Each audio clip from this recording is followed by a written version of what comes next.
نستعينه ونعوذ بالله من شرور أنفسنا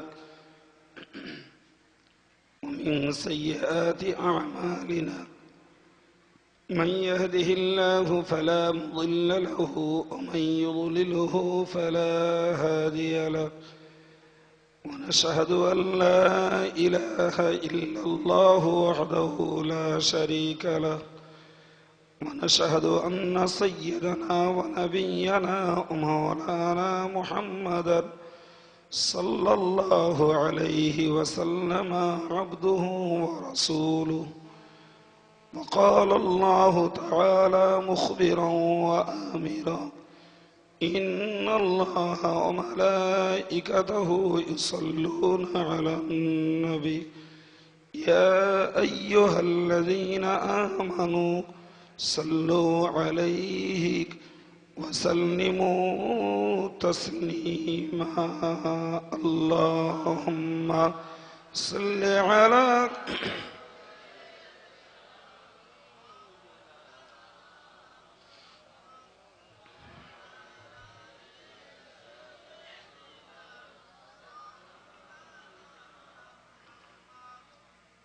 দিল যে মোদের ঝলসে গেল নবী দেখা দাও, দয়া করে নবী তুমি মোদের ডেকে নাও।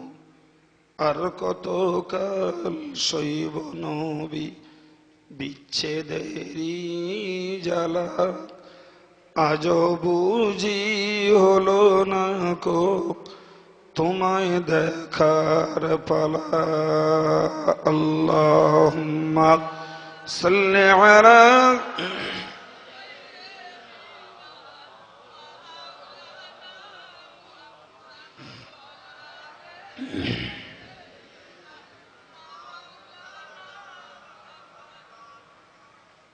أما بعد فأعوذ بالله من الشيطان الرجيم. بسم الله الرحمن الرحيم. ثم قست قلوبكم من بعد ذلك فهي كالحجارة أو أشد قسوة.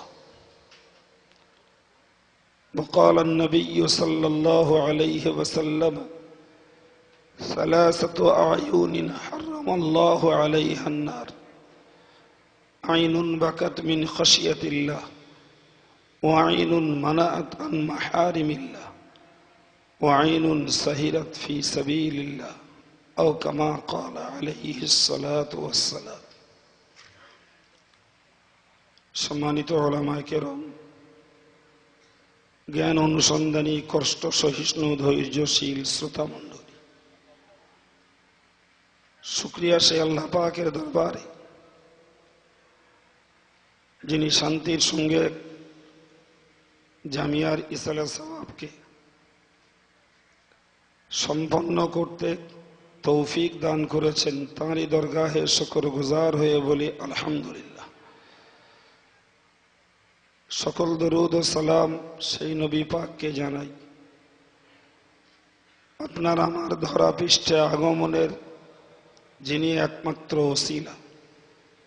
তাঁরই শানে প্রাণ খোলা ভাষায় আরো একবার বলি সাল্লাল্লাহু আলাইহি ওয়াসাল্লাম। ভাই, সন্ধ্যা থেকে এ পর্যন্ত চরম ধৈর্যের পরিচয় দিয়ে কাটিয়ে এসেছে। আর মাত্র 1.5 ঘন্টা পরেই ফজরের জামাত করা হবে ইনশাআল্লাহ।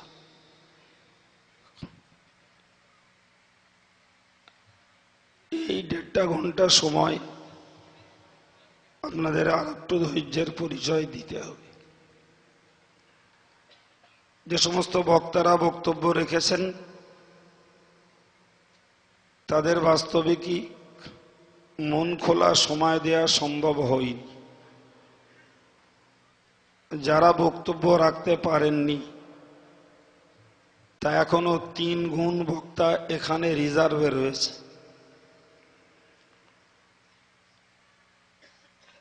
আমার সঙ্গেই বসে আছেন সুদূর হুগলি জেলার খানপুর থেকে আগত ফুরফুরা শরীফের নহুজুর পীর কেবলা রহমতুল্লাহ আলাইহের বিশিষ্ট ভক্ত আলহাজ হাফেজ কারি আবু তৈয়ব সাহেব মাদ্দাজিল্লুহুল আলী আসামের হুজুর রয়েছেন। অন্য বক্তা আরো এখনো অনেক রয়েছে, মৌলানা হাসানুল্লাহ সাহেব, আমানুল্লাহ সাহেব, হাসিবুর রহমান সাহেব, এদের মতো বক্তা, আমাদের অলিউল্লাহ সাহেব, কাউকেই এখানে মাইকে মুখ দেওয়ার মতন সময় করানো যায়। এছাড়াও অন্য কেউ আমাদের অযাচিত কিছু বক্তা এসেছিলেন, তাদেরকেও কোনো সময় আমরা দিতে পারিনি। তবুও আমি আপনাদের কাছে উঠে এসেছি। ভাই, নিশ্চিত আপনারা 100% জেনেছেন জামিয়ার রাখাল আমি। সুতরাং আগামী 1 বৎসর এর রাখালি আল্লাহ বাঁচিয়ে রাখলে আবার করব। তো আমার সেই রাখালি করতে যেয়ে যা কিছু প্রয়োজন তার ভরসা আল্লাহ, হেল্লা আপনারা। তো আমি আপনাদের কাছে শেষ বেলাতে এসেছি, ছোট্ট একটু আয়াত পড়েছি আর একটি হাদিস শরীফের টুকরা পড়েছি, ওইটুকুর অল্প সময় ব্যাখ্যা দেব। ভাই, একেবারেই সাদামাটা কথা। আমি বক্তৃতা করব তাকাত আমার নেই, সারাদিন খাইওনি, আর আল্লাহর কি ইচ্ছা সেই সকাল থেকে প্রচন্ড পেট লাগছে, শুধু গুটি কত বিস্কুট খেয়েছি। তবুও এখনো আলহামদুলিল্লাহ 2 পাতা এক জায়গায় হয়নি, এবং সারাদিন যাবে। কাল রাত্রে 3টে জলসা আছে, পরশু সকালে ইউনিভার্সিটির ক্লাস আছে। বিশ্রাম কখন পাবো আল্লাহ ভালো জানে। মনে হয় আমার কষ্টটা আপনাদের তুলনায় কম নয়। তবু শেষ বেলাতে এসেছি এই একটি আয়াত, একটি হাদিসের অল্প ব্যাখ্যা দিয়ে বক্তব্য ছাড়ব। ভাইরা আমার, এই সারা রাত ধরে যে বক্তব্য শুনেছেন তা খুবই স্পষ্ট, খুবই স্পষ্ট। যার স্পষ্টতার সার কথা হলো এটাই, দিনের খেদমত, আত্মত্যাগ, আত্মোৎসর্গ, সময়ের বলিদান, অর্থদণ্ড সব কিছুকে বরদাস্ত করে নিয়ে সুন্নতুল জামাত সংগঠন ইসলাম ও সিলসিলার খেদমত করে আসছে। সারা রাতের বক্তব্যে এটুকু আপনারা বুঝেছেন না বুঝেননি? ভাই, একটু বলবেন বুঝেছেন? সঙ্গে এটাও বুঝেছেন যে এত কিছুর পরেও এদেশের এক শ্রেণীর মানুষের কাছে গাল ফজিহাত, নিন্দা, মন্দ, অকথা, কুকথা আমাদের পাওনা হয়েছে, এটাও বুঝেছেন? ভাই, এরপর আপনাদেরকে এইটুকু শোনাই। ভাই, বনি ইসরাইল জাতির একজন ব্যক্তি মার্ডার হলো। সকালবেলা দেখা গেল একটা মানুষ মরে পড়ে আছে। লোকেরা নবী মুসার কাছে যেয়ে বলল, ওগো আল্লাহর নবী, আমাদের এই লোকটা মৃত্যুবরণ করেছে, কে মেরেছে, মার্ডার হয়েছে, তো যদি আপনি একটু বলে দেন তো ভালো হয়। নবী মুসা বললেন, আমি কি করে বলবো, আল্লাহ যদি বলেন বলতে পারি। হযরত মুসা আল্লাহর কাছে দোয়া চাইলেন। আল্লাহ বললেন, মুসা ওদেরকে বলো ওরা একটা গরু জবাই করুক, সেই গরুটার জিভ আর লেজের গোশত দিয়ে গোশত ওই মৃত মানুষটার গায়ে স্পর্শ করাক, এতেই মৃত মানুষটি জীবিত হয়ে যাবে। বলুন সুবহান। ভাই আমি সময় নষ্ট করার লোক নই, অল্প কথায় কাজের কথাটা বলবো, সেটাই চিন্তা। ভাই অ্যাকচুয়াল মরা মানুষের জীবিত হওয়ার সঙ্গে জবাইকৃত গরুর জিব আর লেজের গোশতের কোনো সম্পর্ক নেই। কিন্তু একটা ব্যাপার মনে রাখুন, আল্লাহ পাক কারণ ব্যতীত কাজ করেন না। আল্লাহ ইচ্ছা করলে এমনি জীবিত করে দিতে পারতেন, ওই একটা কারণ হেল্লা ওসিলা বানিয়ে দিলেন, বললেন ওই গরুটার জিবের আর লেজের গোশত ওই মরা মানুষটার গায়ে ঠেকিয়ে দাও, ওতেই ওরা জীবিত, ওই মানুষটা জীবিত হবে, ওর কাছেই শুনে নেবে কে ওকে মেরেছে। হযরত মুসা কওমের লোকদেরকে বললেন, অনেক টানা পোড়েনের পর তারা একটা গরু জবাই করে সেই গরুটার জিব আর লেজের গোশত ওই মৃত মানুষটার গায়ে স্পর্শ করাতেই আল্লাহর হুকুম মরা মানুষটা জীবিত হলো। সুবহানাল্লাহ। তো জীবিত হলে তাকে জিজ্ঞাসা করা হলো কে তাকে মেরেছে, জবাব দিলেন, আবার যথারীতি তিনি মৃত্যুবরণ করলেন। ভাই এই ঘটনা কোরআন শরীফের ১ পারার ৮ রুকুতে আল্লাহ পাক ১ পৃষ্ঠাব্যাপী বর্ণনা করেছেন। করার পরে বলেছেন, কাযালিকা ইউহয়িল্লাহুল মাউতা ওয়া ইউরীকুম আয়াতি। হে আমার বান্দা বান্দি, আমি যেরূপ ভাবে তোমাদের চোখের সামনে মৃত ব্যক্তিকে, মৃত মানুষকে জীবিত করে দেখিয়েছি, ঠিক এইরূপ ভাবেই মৃত্যুর পরে তোমাদেরকে কবর থেকে জীবিত করে তুলব। কথাটা বুঝতে হবে, লাআল্লাকুম তাকিলুন, যাতে তোমরা বুঝতে পারো, যাতে তোমরা বিশ্বাসী হও, যাতে তোমরা মরার পরে উঠতে হবে এই কথাটা দৃঢ়তার সঙ্গে তোমরা মেনে নাও, তারই জন্য ওই মরা লোককে তোমাদের চোখের সামনে জীবন্ত করে দেখালাম।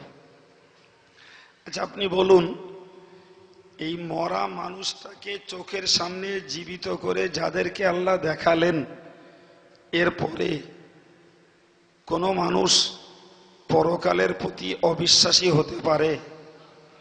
কোনো মানুষ মরার পরে উঠতে হবে না একথা আর কারো মনে কল্পনাতেও আসতে পারে? তাহলে আল্লাহ পাক তার অসীম কুদরত দেখালেন যে মরা মানুষকে তোমাদের সামনে আমি জীবন্ত করলাম, এরপর তোমাদের উচিত কায় মনোবাক্যে মৃত্যুর পরে পুনরুত্থান হবে, মরার পরে আবার উঠতে হবে, সেদিন তোমার কৈফিয়ত এবং হিসাব নিকাশ দিতে হবে, সেই দিনটাকে স্মরণ রেখে তোমাকে পারলৌকিক শান্তির জন্য গুণ যোগ দক্ষতা জোগাড় করা দরকার ছিল। কথা ঠিক না ভুল? ভাই আমি আপনাকে এই পর্যন্ত বলে বোঝাতে চাইছি, ভাই সারা রাত ধরে যে ওয়াজ নসিহত শুনলাম আমরা, আর যে পরিস্থিতি এখানে দেখলাম, তাতে আমাদের আত্মবিশ্বাসটা হওয়া উচিত যে যারা এদের নামে অকথা কুকথা বলছে, প্রোপাগান্ডা করছে, সেগুলো সর্বত মিথ্যা। আমার দাবিটা অন্যায় না নেই? এত স্পষ্ট বক্তব্য শুনবার পরে এক কথায় আত্মবিশ্বাস হওয়া উচিত যে যারা এদের বিরোধী বিপরীত কথা যেখানেই যিনি বলুন, তিনি নিশ্চিত সর্বতভাবে একটি মিথ্যা অপপ্রচার করছেন এবং সুন্নতুল জামাত সংগঠনের পক্ষে এই মানুষগুলো ন্যায় সত্যের পথে নিঃস্বার্থ খেদমত করে চলেছেন। কিন্তু এরপরও যদি আবার মানুষকে সমালোচনা করতে, মিথ্যা প্রচার করতে, মিথ্যা বদনাম দিতে আবার নতুন করে শুনতে পাওয়া যায়, তখনই আবার আমার আরেকটা কথা বলতে ইচ্ছা হয়, যে জাতির কাছে আল্লাহ মরা লোককে জ্যান্ত করে দেখিয়েছেন, সেই জাতি আল্লাহর প্রতি বিশ্বাস করে পরকাল গোছানোর কাজ করিনি। মহান আল্লাহ তাই রাগে ক্ষোভে অভিমানে বলেছেন, সুম্মা খসাত কুলুবুকুম মিন বাদি যালিক। হে হতভাগার দল, তোমাদের চোখের সামনে মরা লোককে জ্যান্ত করে দেখালাম, এরপরেও তোমাদের অন্তর বেঁকে গেল। কথা শুনতে পাচ্ছেন? তোমাদের চোখের সামনে মরা লোককে জ্যান্ত করে দেখালাম, এরপরও তোমাদের বিশ্বাস এলো না, তোমাদের অন্তর বেঁকা বেঁকা থেকেই গেল। তোমাদের অন্তর সেই বক্রতা আজও সারিয়ে উঠতে পারল না। সত্যি তোমাদের অন্তর, আল্লাহ পাক আক্ষেপ করে বললেন জি ফাহিয়া কালি হিজারা, ওই মানুষগুলোর অন্তর হলো পাথরের মতো, পাথরের মতো ওদের অন্তর। যারা এত কিছু দেখে শুনে বুঝে সুঝেও যারা বিপরীত পথে চলে, এদের অন্তর পাথরের থেকেও শক্ত। আসাধ্য কাসওয়া, পাথর যা শক্ত তার থেকেও কঠিন ওই মানুষের দিল শক্ত, যারা শুনে বুঝে দেখে শুনেও সৎ পথে সঠিক বিশ্বাসে না চলে বিপরীত দিকে চলে। আল্লাহর বান্দা মনে রাখুন, মহান আল্লাহ বড় আক্ষেপ করে বলেছেন ওয়া ইন্না মিনাল হিজারাতি লামা ইয়াতাফাজ্জারু মিনহুল আনহার। ওগো বিশ্ব মানব, তোমরা মনে রাখো পৃথিবীর জমিনে এমন কিছু পাথর রয়েছে যে পাথরগুলো ফাটালে, যে পাথরগুলো থেকে ঝর্ণার পানি প্রবাহিত হয়।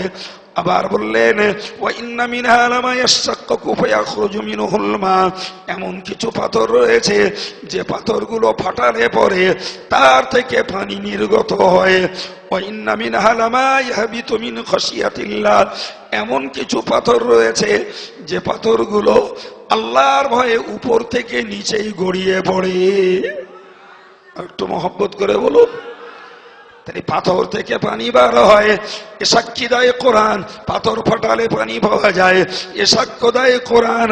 পাথর আল্লাহর ভয়ে ছুটতে থাকে, আল্লাহর ভয়ে দৌড়াতে থাকে, এ সাক্ষ্য দেয় কোরআন।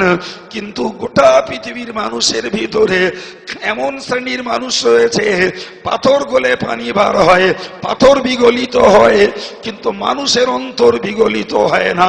পাথর বিগলিত হয় কিন্তু মানুষ মরা লোককে জ্যান্ত হতে দেখেও ঈমান নিয়ে আসে না। পাথর বিগলিত হয়ে পাথর খোদার ভয়ে ছুটতে থাকে, দৌড়াতে থাকে, কিন্তু মানুষের ভ্রান্ত ধারণা এদের ভিতর থেকে এরপরেও দূর হয় না। এ ধারণা তাদের ভিতরে বদ্ধমূল হয়ে যায়। বড় ভয়ের সঙ্গে বলতে হয়, বড় ভয়ের সঙ্গে বলতে হয়, মনে রেখে দেওয়া দরকার, মনে রেখে দেওয়া দরকার। মহান আল্লাহ কোরআন শরীফে জানিয়েছেন ফাওয়াইলুল লিল কাসিয়াতি কুলুবুহুম আন যিকরিল্লাহি, যাদের অন্তরগুলো আল্লাহর জিকির থেকে টেরা বেঁকা হয়ে গেছে, এদের জন্য রয়েছে অয়েল, হয় পরিতাপ অথবা দোজখের অয়েল নামক জায়গা তাদের ঠিকানা হবে। আল্লাহর বান্দা বান্দি, আমি আপনার কাছে বিনীত নিবেদন করে বলতে চাইব, আমি কোরআন শরীফের ঐতিহাসিক তথ্য দিয়ে আপনাকে বুঝাতে চেয়েছি, একটু মাথায় রাখার দরকার। মরা লোক যাদের সামনে জ্যান্ত হয়, এরপরেও মরার পরে উঠতে হবে যারা বিশ্বাস করে না। সারা রাত ধরে জামিয়ার কর্মকাণ্ড, সারা রাত ধরে সংগঠনের আলেমদের বক্তব্য, সর্বোপরি আমার আব্বার জীবনের থকা ইতিহাস আপনাদেরকে ত্যাগের ইতিহাস শুনিয়েছিলেন। এই ইমানদার মুসলমান, আমি আপনার কাছে বলতে চাইব, সারা রাত ধরে জামিয়ার মানুষের ঢল, সব কিছু দেখার পরেও হয়তো এরপরেও শুনতে পাওয়া যাবে আমাদের সম্পর্কে অনেক কথা কুকথা। আমি আল্লাহর রাস্তে আপনার কাছে এতটুকু নিবেদন করব, আজকের যদি জামিয়ার এই কাণ্ড দেখে থাকেন, আজকের যদি সংগঠনের এত কিছু যদি দেখে থাকেন, আমি একটাই বিশ্বাস করি, মহান আল্লাহ পাক জানিয়েছেন ইন্নামা ইউওয়াফাস সাবিরুনা আজরাহুম বিগাইরি হিসাব, যারা ধৈর্য ধারণ করে আল্লাহ পাক তাদের বেহিসাব পুরস্কার দান করেন। সুতরাং এত কিছুই সব সবরের সুফল। আল্লাহ পাক এ সবরের সুফল, সবরের বিনিময়ে এ জিনিস দান করেছেন বলে আমি অন্তত মানুষ হিসাবে মনে করি। ও ভাইরা আমার, মনে রেখে দেওয়া দরকার। সুতরাং আপনাদের কাছে আমার বিনীত শেষ বেলায় অনুরোধ, যদি এরপরে বিপরীত মুখে XYZ কারোর কাছ থেকে কিছু শুনতে পান, আল্লাহর কাছে দোয়া করুন আর ধৈর্যের পরিচয় দেবেন। আমি বিশ্বাস করি আমাদের কর্মকাণ্ডের উন্নতি আল্লাহই ঘটিয়ে দেবেন। হে ইমানদার মুসলমান, মনে রেখে দিন, আমি আপনাকে বলি, হযরত নবী ইউসুফ আলাইহিস সালাতু ওয়াস সালামের ভাইরা যখন হিংসা করে নবী ইউসুফ আলাইহিস সালাতু ওয়াস সালামকে আব্বার কাছ থেকে ফুঁসলিয়ে নিয়ে গেল, শেষে তার গায়ের জামা কাপড় খুলে নিয়ে গভীর কূপের মধ্যে ফেলে দিয়ে সন্ধ্যাবেলা ফিরে এসে আব্বাকে বলল, কানতে কানতে এসে বলেছিল, ওগো আব্বা জান, আমরা ইউসুফকে নিয়ে খেলছিলাম, ইউসুফ এক সাইডে ছিল, নেকড়ে বাঘে এসে তাকে খেয়ে নিয়েছে, এই দেখুন তার রক্ত মাখা জামা। নবী মানে বোকা নন, নবী মানে তো যুগ শ্রেষ্ঠ জ্ঞানী। ও ভাইরা আমার, নবী ইউসুফ, নবী ইয়াকুব আলাইহিস সালাতু ওয়াস সালাম কেঁদেছিলেন, আর শুধু এতটুকুই বলেছিলেন, ও বাবা ছেলেরা, তোমরা বলছো আমার ইউসুফকে নেকড়ে বাঘে নিয়ে গেছে, সত্যি যদি ইউসুফকে নেকড়ে বাঘে নিয়ে যায়, জামা কোথায় পেলে তোমরা? সে কি শিক্ষিত বাঘ? জামা টামা খুলে দিয়ে দেয়, ইউসুফকে নিয়ে গেল। আমার আল্লাহর নবী ইয়াকুবের এক বিন্দু বুঝতে দেরি হয়নি, এরা আমার বেটার সঙ্গে চক্রান্ত করেছে, মিথ্যা ভাবে তারা তাকে ফাঁসিয়েছে কিংবা তারা হত্যা করেছে, সব কিছুর ব্যাপারে নবী তখন অন্ধকারে। এক কথায় তিনি বলেছিলেন, ফাসাবরুন জামিল আল্লাহুল মুস্তাআনু আলা মা তাসিফুন। ওগো আমার ছেলেরা শোনো, আমি উত্তম ধৈর্য ধারণ করছি, আল্লাহুল মুস্তাআনু আলা মা তাসিফুন। তোমরা যা কিছু বলছো এ ব্যাপারে যথা সময়ে আল্লাহ পাক আমাকে সত্য প্রকাশ করে সাহায্য করবেন। কালে যে তাই তো ঘটলো ভাই।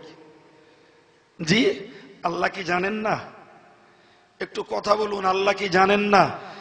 ইউসুফকে নবী বানাবেন সে খবর তো আল্লাহর। সেই ইউসুফকে ভাইরা হিংসা করলো, ভাইরা কুয়ায় ফেলে মারবার হীন চক্রান্ত করলো। জি, সেই ভাবি নবী মিশরের বাজারে বিক্রি হলো, সেই ভাবি নবী মিশরের রাজবাড়ির গোলাম হলো, সেই ভাবি নবী মিশরের রাজনারীর পক্ষ থেকে চরিত্রের অপবাদ পেল, সেই ভাবি নবী জেল খাটলো।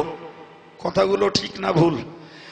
পৃথিবীর কেউ না জানুন, হযরত নবী ইউসুফ তো আল্লাহ পাক তো জানেন যে এই মানুষ, এই ছেলেটিকে আমি নবী বানাবো। এরপরেও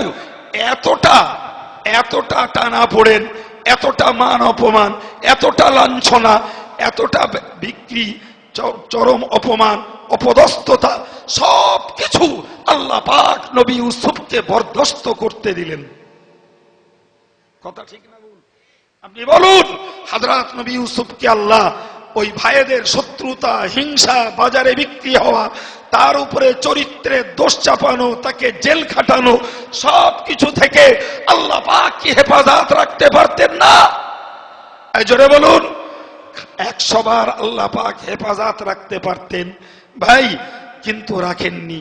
বরং আল্লাহ তাকে নবী বানাবেন, তাকে ধাপে ধাপে, ঘাটে ঘাটে, স্তরে স্তরে তাকে শত্রুতার কবলে, হিংসার কবলে, চরম লাঞ্ছনা, অপমান, চরিত্রহীনতার দোষ সব কিছু চাপানোর পরে তবে আল্লাহ পাক তাকে উচ্চ মর্যাদায় সমাসীন করেছেন।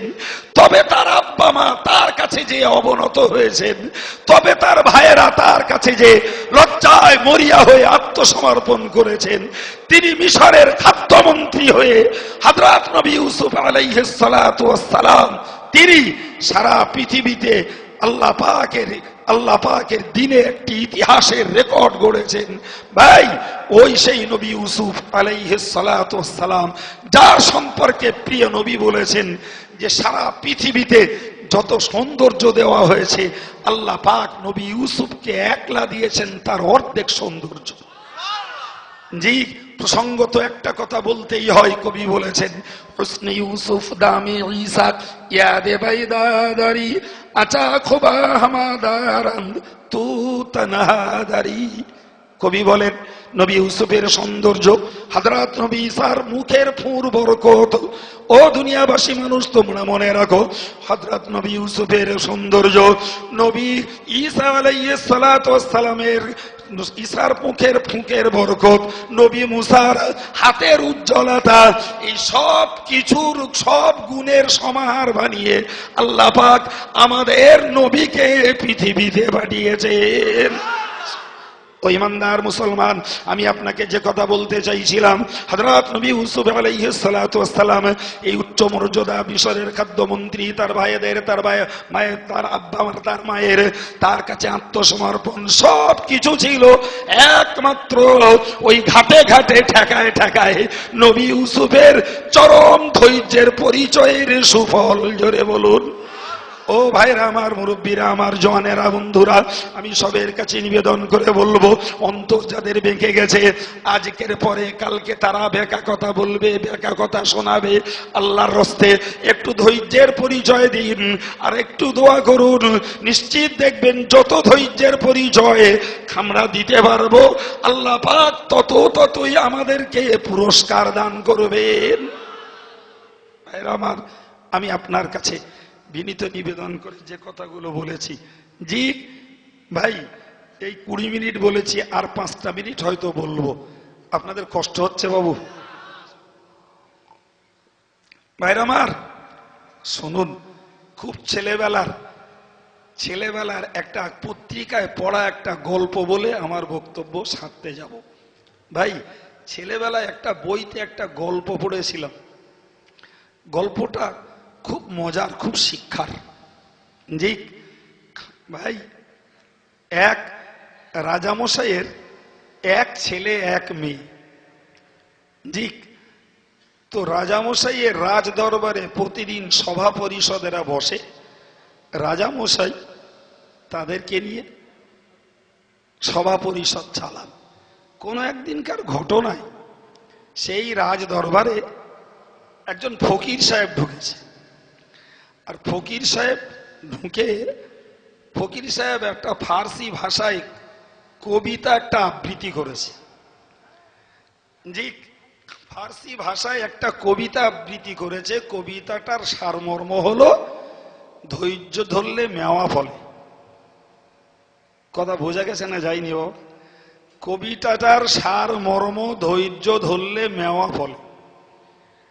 এই কবিতা শুনে রাজামশাইয়ের ছেলে তার পকেটে যা টাকা কড়ি ছিল সেই ফকির সাহেবের দিয়েছে। ভাই টাকা দিয়েছে দেখে বোনটা তথা রাজামশাইয়ের মেয়ে, সেও যা পয়সা কড়ি তার ছিল ফকির সাহেবকে দিয়েছে। এই নে দেখে মন্ত্রী মশাইয়ের ছেলে বেধড়ক ধরে মন্ত্রী মশাইকে পিটিয়েছে, সেই রাজ দরবারে ফেলে যা মারার মতন মেরেছে। মন্ত্রী মশাই মারধর খেয়ে উঠে ছেলেটারে নিয়ে খুব করে নেচেছে সবার সামনে। ছেলে মেরেছে, সেই আনন্দে নেচেছে। রাজামশাই 4 জনের 4 কাণ্ডনে দেখে সব কটারে ডেকেছে। ডেকে বললে, এই ছেলে, তুমি ওই ফকিরকে টাকা দিলে কেন? জি, তো ফকির সাহেব, রাজামশাইয়ের ছেলে তখন বলছে, আমি আপনার লায়েক ছেলে, এ দেশ পরিচালনা করার মতো আমার ক্ষমতা হয়েছে, জ্ঞান বুদ্ধি আমার হয়েছে, কিন্তু আপনি গদি ছাড়ছেন না। তো মনে মনে করছিলাম আপনাকে মেরে দিয়ে গদি দখল করব, মেরে দিয়ে গদি দখল করব। কিন্তু এই ফকির সাহেব বেটা এসে বলল, ধৈর্য ধরলে মেওয়া ফলে। তাই বাপ মারার পাপ থেকে বেঁচে গেছি ওই ফকিরের কথায়, এই খুশিতে টাকা দান করেছি। আর রাজামশাই তখন বলছে, সর্বনাশ পেরায় যে নেল, যাক বাবা, তোর আরো থাকে আরো দে, বেঁচে রেখেছিস, খুব খুশি। মেয়েটাকে ডেকেছে, বলছে তুমি কেন দিলে পয়সা? মেয়েটি তখন বলছে, সত্য কথা যেটি, আমি বিবাহের যোগ্যা কন্যা, অথচ আপনি দেশের কাজে ব্যস্ত, আমার সুপাত্রে পাত্রস্থ করার কোনো ভাবনা আপনার নেই। তাই মনে মনে করছিলাম যে ব্যভিচার করে নিজের জীবনের যৌন ক্ষুধা মেটাবো। কিন্তু ফকির বেটা যখন বলল ধৈর্য ধরলে ফল ভালো হয়, তাই চিন্তা করলাম আরো ধৈর্য ধরবো, ব্যভিচারের পাপে জড়িয়ে পড়বো না। এই যে ব্যভিচারের পাপ থেকে বাঁচতে পেরেছি, সেই আনন্দে ওই ফকির সাহেবকে পয়সা দিয়েছি। রাজামশাই লজ্জায় মরিয়া হয়ে গেলেন। সত্যি তো এরও কথার যুক্তি আছে। মন্ত্রী মশাইয়ের ছেলেকে ডেকে বলছে, এই বেটা, তোর ওই বাপ আমার রাজ্যের মন্ত্রী, তার একটা উচ্চ সম্মান রয়েছে, তুই কেন তাকে সবার সামনে মারলি? তাহলে রাজামশাই, আপনার ছেলে মেয়েদের লেখাপড়া শিখিয়েছেন, সেই লেখাপড়া শিখবার বিনিময়ে ফকির বেটা কি বলেছে ওরা বুঝেছে, তাই ওরা দান করেছে। আর আমার বাপ আমারে মূর্খ বানিয়ে রেখেছে। ও ফকির কি বলেছে আমি বুঝতে পারিনি, যে জন্য আমি কিচ্ছু দিতে পারিনি। আমার পকেটেও টাকা ছিল, বুঝলে আমিও দিতাম। এই রাগে আমি বাপের ধরে ঠেঙিয়েছি। মন্ত্রীকে ডেকে তখন রাজামশাই বললে, মন্ত্রী কি নির্লজ্জ তুমি, আগো তোমার ছেলে এই রাজদরবারে ফেলে তোমায় মারলো, আর সেই মার খেয়ে তুমি ওই ছেলে নিয়ে নাচলে, তোমার নাক লজ্জাটা কি? তো মহাশয় কিছু মনে করবেন না, মূর্খ মানে জমের সমান, একেবারে না মেরে ফেলে দু চার গাছে বাঁচিয়ে রেখেছে, ওই আনন্দে নেচিস। কথা বোঝা গেছে বাবা? কি বুঝেছেন জানি না বাবু। জি ভাই, আমি দুটো জিনিস আপনাদেরকে এই কথার ভিতর থেকে বুঝিয়েছি। একটি হলো সত্যকারে ধৈর্য ধরলে পাপ থেকেও বাঁচা যায়, ধৈর্য ধরলে পুরস্কারও পাওয়া যায়। দু নম্বর দিকটা বোঝাতে চেয়েছি বাবু। জি ভাই, মূর্খ যদি হয়, মূর্খ মারতে বলতে মারতে পারে, মূর্খ গাল দিতে পারে, মূর্খ সমালোচনা করতে পারে, মূর্খ শত্রুতা করতে পারে, মূর্খ লোককে কাঁটিয়ে উস্কানি দিতে পারে, মূর্খ জি জমের কাজ করতে পারে, কিন্তু জ্ঞানী গাল দিতে জানে না, জ্ঞানী কোনোদিন মানুষকে তাঁতায় না, জ্ঞানী কোনোদিন মানুষকে উস্কানি দিয়ে আর এক শ্রেণীর বিরুদ্ধে খেপিয়ে তোলে না। এটিকে নিশ্চিত আপনারা এ ঘটনা থেকে শিক্ষা নিতে পারেন। সুতরাং আজকের মনে রাখুন, গোটা দেশময় যে ন্যায় আর অন্যায়ের লড়াই চলছে, এ লড়াইয়ের সারবত্তা হলো, একদিকে চলছে জ্ঞানীর ধৈর্যের পরিচয়, আর একদিকে চলছে মূর্খের গুন্ডামির দৌরত্ব।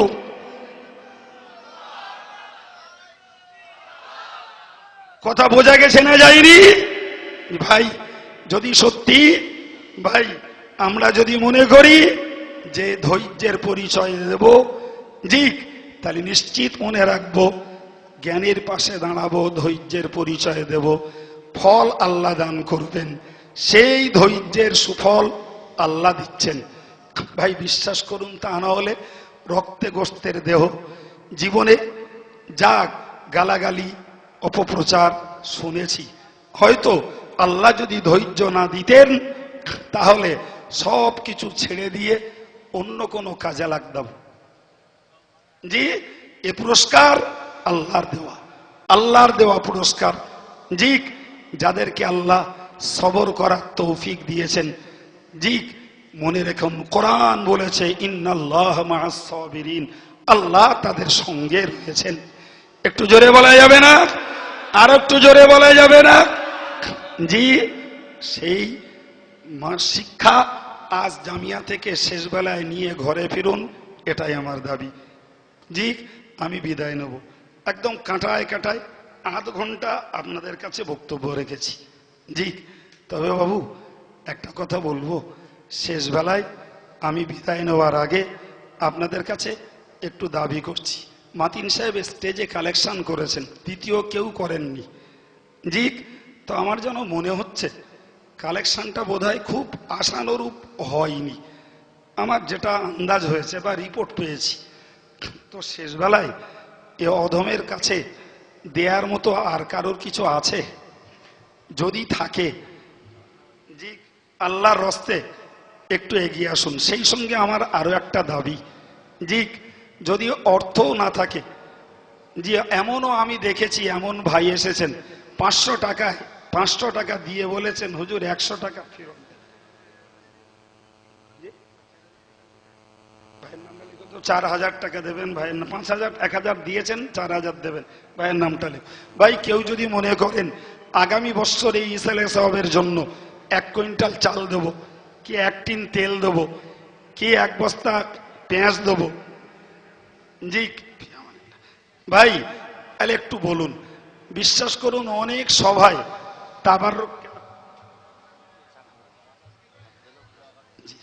তাবাররুক কালেকশন করে, অনেক সভায় জামিয়ায় অবকাশ হয় না। জি, আমার মনে হয় যত মানুষ রয়েছেন আপনারা যদি একটু একটু ওয়াদা করেন, আলহামদুলিল্লাহ। এই দেখো, রেজাউল ইসলাম ঘোড়ারস 1 কুইন্টাল চাল, জোরে বলুন মারহাবা। আলহামদুলিল্লাহ। কাটিয়াহাট, তাড়াতাড়ি লিখো। ওমর ফারুক ভাই, যিনি জামিয়া 16,000 টাকায় ইট কিনে ভিত্তিতে দিয়েছিলেন আমার আব্বা, সেই ওমর ফারুক ভাই 1 কুইন্টাল চাল, জোরে বলুন মারহাবা। একটু জোরে বলেন মারহাবা। আল্লাহ দানকে কবুল করুন, বলুন আমিন। আমি সবের কাছে আওয়াজ দিয়েছি, চাল পারুন, ডাল পারুন। 400 কিলো ডাল লেগেছে আজ আমাদের। জি, চাল পারুন, ডাল পারুন। তেল লেগেছে প্রায় 10 টিন, তেল পারুন। জি, মাল মশলা কিছু পারুন। এই মহৎ, লেখো আব্দুর রহমান, আমার দিকে কান দাও। হাফেজ আরিফ বিল্লাহ কাটাকাল সংগঠনের সদস্য, 50 কিলো চাল। নারাই তকবীর, নারাই তকবীর। আল্লাহ দানকে কবুল করুন, জোরে বলুন আমিন। আর একটু জোরে বলেন আল্লাহুম্মা আমিন। নারাই তকবীর। আল্লাহ সকলের দানকে কবুল করেন, মনস্কামনাকে সফল করেন। রব্বুল আলামিন রুজি রোজগারে বরকত দেন, দুনিয়া আখিরাতে আল্লাহ ইজ্জতের হেফাজত করেন। প্রত্যেকের বাচ্চাগুলোকে রব্বুল আলামিন জানে মালে হেফাজত করে তাদের জীবনকে নিরাপদ করে দেন। সন্তানগুলোকে জি, কাউকে বাড়ায় বাড়ি রবিউল ইসলাম 1 কুইন্টাল চাল, কাউকে পড়ায় বাড়ি রবিউল ইসলাম 1 কুইন্টাল চাল।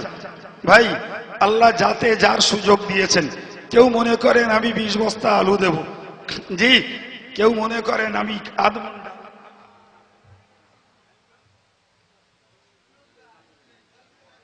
গোপমহল বাড়ি আমাদের হিতাকাঙ্ক্ষী ভাই আতর আলী 500 টাকা, লেখো আতর আলী 500 টাকা। আকরম আলী কলসুর 1 টিন তেল, জোরে বলুন মারহাবা। আর একটু জোরে বলেন মারহাবা। ভাই একটু শুধু খেয়াল করুন, এত বড় মহাতি সভা, জি ভাই, অনেক জায়গায় তাবাররুকের জন্য যা কালেকশন হয় মজলিসে হয়ে যায়। জামিয়ার পক্ষ থেকে আমরা সেজে পড়ে তাবাররুক কালেকশন করার সময় পাই না। আমি খুব সাদা মনে আপনাদের কাছে দাবি রেখেছি, একদম খোলা মনে।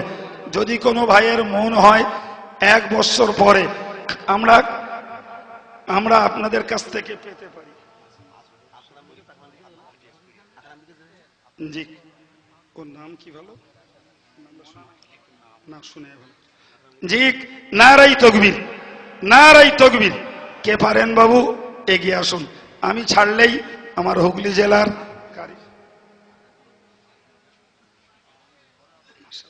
ভাই অনেকে পয়সা দিচ্ছেন পরীক্ষার্থী হিসাবে।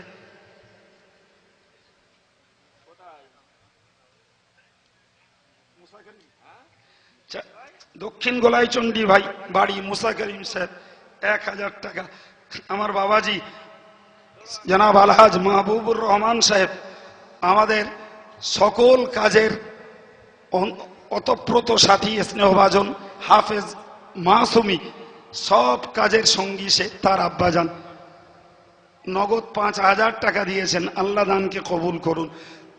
জি, তার ছোট ভাই পরীক্ষা দিবেন, আল্লাহ শুকর উচ্চ শিক্ষিত ছেলে, একটা চাকরি পেয়েছে, 20,000 টাকা দিয়েছেন, জোরে বলুন মারহাবা। আর একটু জোরে সরে বলেন না মারহাবা। পুরোয় বাড়ি আব্দুল মজিদ ভাই 500 টাকা, জোরে বলুন মারহাবা। নারাই তাকবীর। আল্লাহ সকলের দানকে কবুল করুন, মনস্কামনাকে সফল করে দিন, হায়াত কিসমতকে দারাজ করে দিন। দানের বিনিময়ে ব্যক্তি জীবনে, পারিবারিক জীবনের ভবানীপুরে বাড়ি আবদার মোল্লা 1 কুইন্টাল চাল, জোরে বলুন মারহাবা। আর একটু জোরে সরে বলেন না মারহাবা। নারাই তাকবীর, নারাই তাকবীর। ভাই পরিশেষে একটা মজার জিনিস, জি আলমগীর গাজী 1 কুইন্টাল চাল, একজন ভাই দুটো কোরআন শরীফ এবং 50টা টাকা।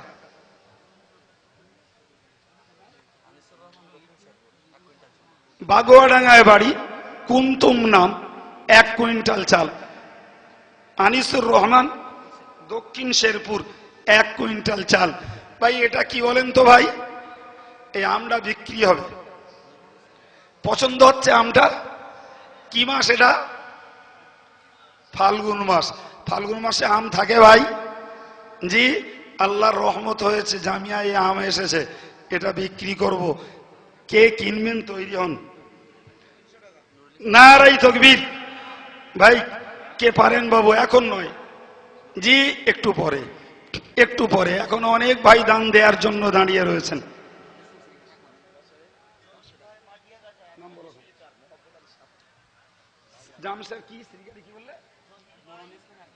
নুরুল ইসলাম 1 মণ চাল। জহির ভাই